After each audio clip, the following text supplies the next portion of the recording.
It was one of the most audacious acts of terror the world had ever seen. They used 350 kilos of gelignite and TNT, and they planted the bomb in broad daylight in a building full of people. Nearly 60 years on, and it is as fresh in the memory as ever for those involved. I was running as fast as I could, with the bomb on my shoulder. There were a lot of explosives inside. It was heavy. The bomb killed 91 people and 45 others were injured. But little did the bombers of Jerusalem's King David Hotel back in 1946 know that they were one day to be hailed as the founding fathers of a new age of terror. For their success inspired waves of imitators around the world. If my sacrifice for that is to be called a terrorist, then I'm glad to have been a terrorist for liberation. We didn't mind being called terrorists then, because we actually used force, such force, a brutal force, in order to get rid of them. We knew we only had one chance in 1,000 of coming out alive. The death was around every corner. This is the story of the birth of modern terrorism, of the activists who invented it, and of how it has been appropriated and dispersed around the globe.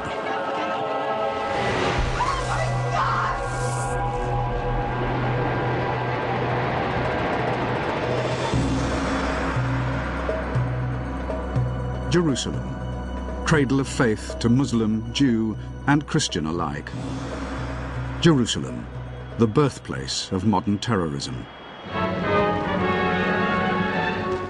After a bomb explosion caused by terrorists on the British headquarters at Jerusalem, one entire corner of the King David Hotel, a building of 7 stories, was razed to the ground. The stone floors were cut clean. In scenes eerily reminiscent of New York 55 years later, the Jerusalem bomb was the beginning of terrorism as a media event, designed to capture the world's attention. The latest casualty list included 65 killed, 47 injured. The perpetrators, Zionist Jews, members of Menachem Begin's Irgun terrorist network. Begin, who would one day become Prime Minister of Israel, described this tactic as turning Palestine into a glass house, where the entire world was looking in. I think it was one of these acts of violence that, ahead of its time, in an era before CNN, before instantaneous news, was choreographed precisely to attract international attention. We were a minority, but we were a minority with a clear ideology that we must have a Jewish state to rebuild the state which was existing many, many hundreds of years ago. The bombing of the King David Hotel was perhaps one of the most significant terrorist incidents of the 20th century.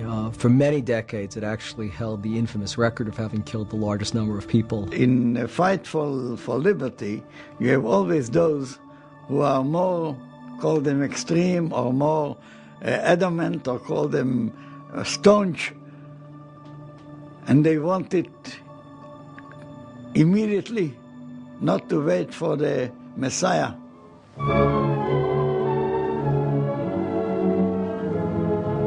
Still lying under the shadow of terrorist attacks, many areas of Palestine are... By the end of World War II, the British, who had been made responsible for looking after Palestine by the old League of Nations 27 years earlier, found it to be a serious headache. They were caught in the middle of the Arabs and the Jews, both of whom wanted the country for their own, were unwilling to peacefully coexist, and were agreed on only one thing: their hatred of the British, whom they both saw as foreign occupiers.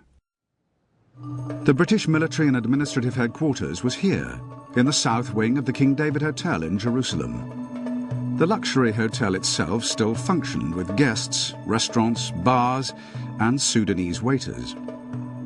Jerusalem at that time, it was a fortress.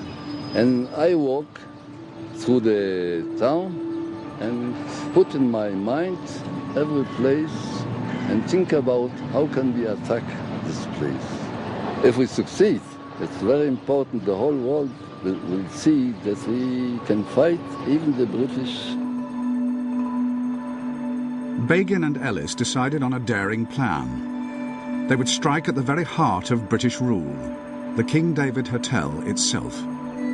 If they succeeded here, the whole world would take notice.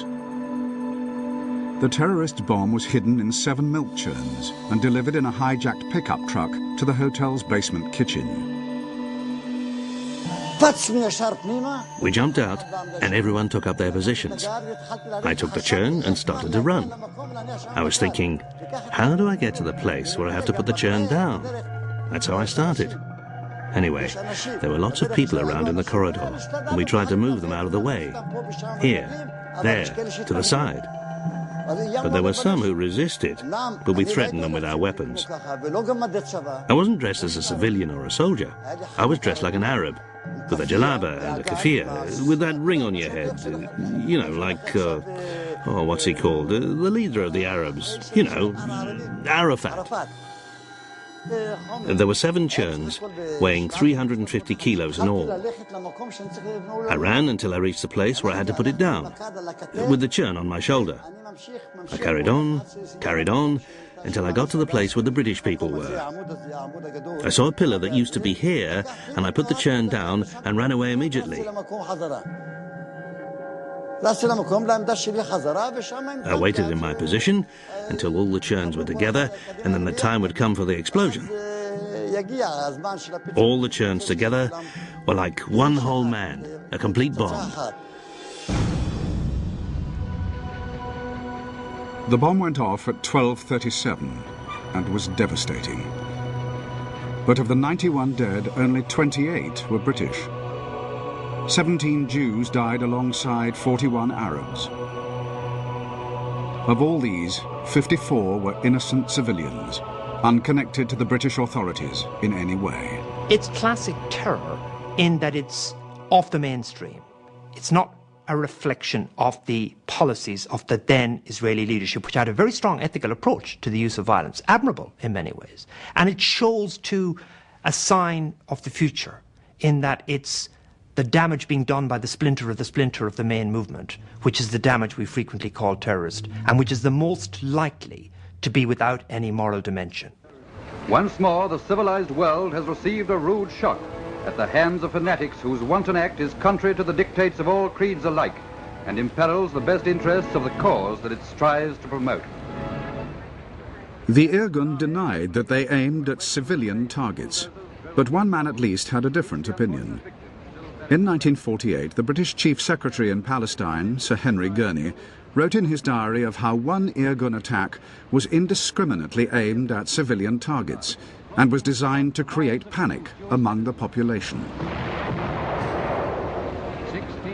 3 years later, Gurney himself was to be assassinated, as liberation movements all over the world took note of the flame that had been ignited in Palestine.